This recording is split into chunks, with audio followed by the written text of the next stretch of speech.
Hey, Mason. Every day you get up at 7 o'clock. You take a shower, you have a roll, and a cup of coffee. Thanks. You don't linger to read the paper or do a crossword. Within an hour, whether your mood is good or bad, no matter what kind of night you had, you go into your bedroom with this thing.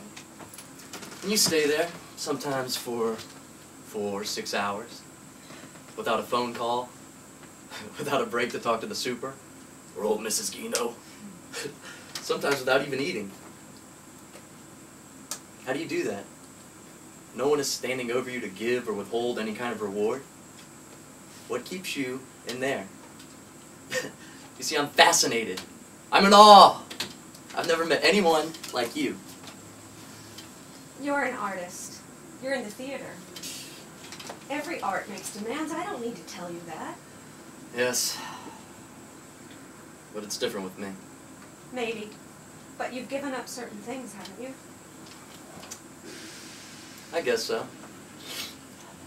But it's not the same thing. Not anymore, anyway. I used to think of myself as an artist.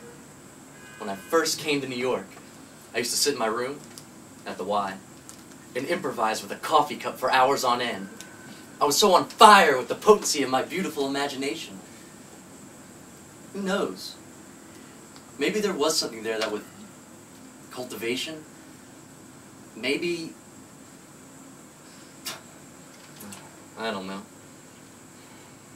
But as the years went by, that early, whatever, I lost it, I guess.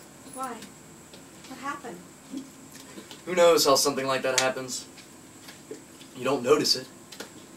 You just get more and more caught up with the mechanics of it. All the grim trappings. Agents! Ugh, cattle calls. And getting to write 8x10. And with each round you make of those offices, the dream you had of your beautiful life in the theater seems more and more like some sort of drug-induced hallucination. So you begin doing things. Anything! Just to hang on to the idea that you're still an actor. Okay, here's a good one. You'll love this. This guy. I'll never forget him. Skip Lifton. Got the bright idea to get some grant money to take theater to homes for the elderly. Not a bad idea, right? A little diversion can be very therapeutic. But what does this visionary picture present? Ibsen's The Wild Duck? I mean, can you imagine? It's the Wild Duck. It's oppressive even by Scandinavian standards. What with that crazy duck in the attic and all those suicidal Norwegians with names you can't pronounce? Hedwig and Hjalmar and Ekdal running about the fjords! But hey, Skip said the magic word. Paycheck. And I was in. Well, the funny thing is, I really loved rehearsal. Skip could inspire slavish devotion from his cast. I was Gregor's Worley, a rigid idealist. With Skip goading me on, I used animal exercises to find Gregor's uptight walk and anal retentive behavior. I think I used a penguin.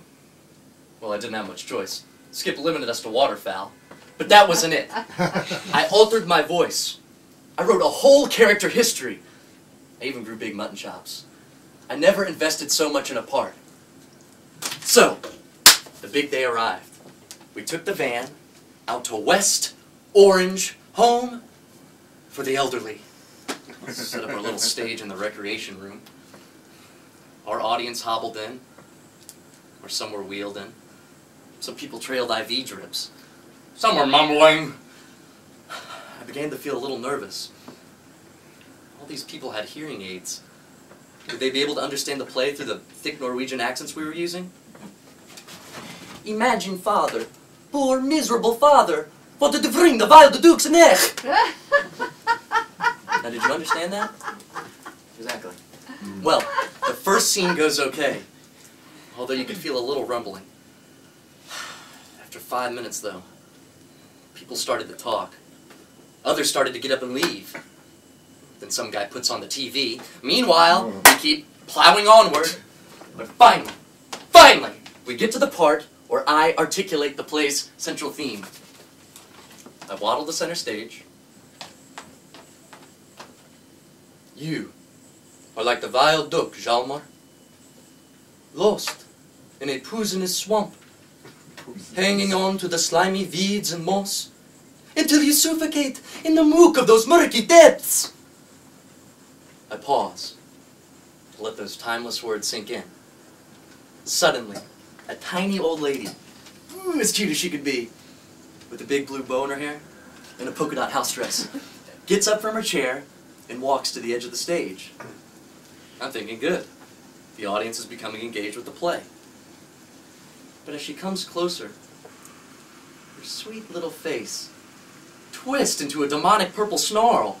She howls, "Oh my God! Can't you leave us alone?" Well, that was it. That cry unleashed a riot. Bingo chips started flying at us, wheelchairs going berserk, IVs were even rattling. How awful. Can't you leave us alone? I just about said it all. I tell that story at bars. It gets a good laugh. But I lost faith. What could be worse than an actor with no faith? Without that, the whole thing seems like some sort of grotesque exercise. As the years went by, I would find myself on stage, saying words and going through actions. I grew deader and deader with each repetition. Probably because all I could think about was one thing. Who was in the audience that might buy me a drink?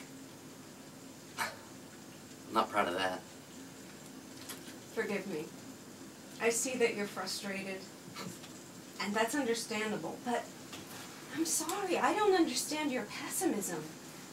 I think that the artist's calling is one of great importance. In ancient cultures, the artist was revered. Really.